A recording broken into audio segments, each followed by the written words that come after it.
Alam ko hindi ko na po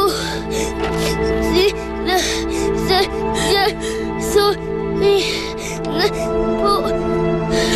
Kahit na anong sorry pa yung sabihin mo, hindi ka na niya maririnig.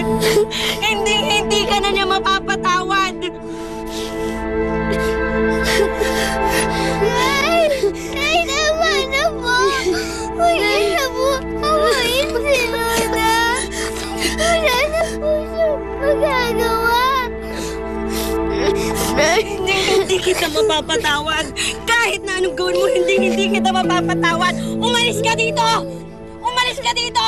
Umalis ka, sinabi! Umalis ka!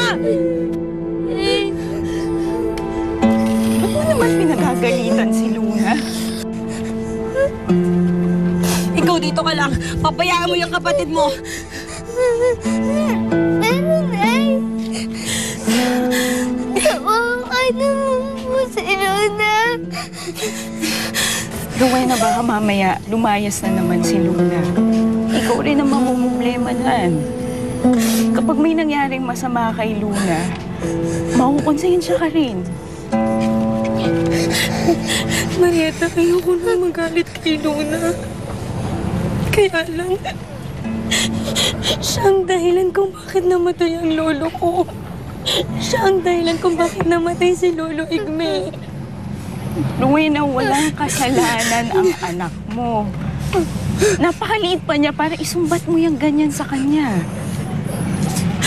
Anong gusto mong gawin ko, ha? Palalagpasin ko na lang lahat ng kamalasang binibigay na sa buhay namin? Rowena, ganyan ang pagiging nanay. Rowena, alam mo, tatanggapin mo lahat. Kahit ano man yung pagkatao ng anak mo. Ha? Alam mo, ang pagmamahal ng ina, walang kondisyon yan. Walang hangganan.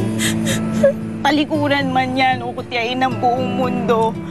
Tayong mga ina ang matitirang magmamahal sa kanila. Dapat ganun ka kay Luna.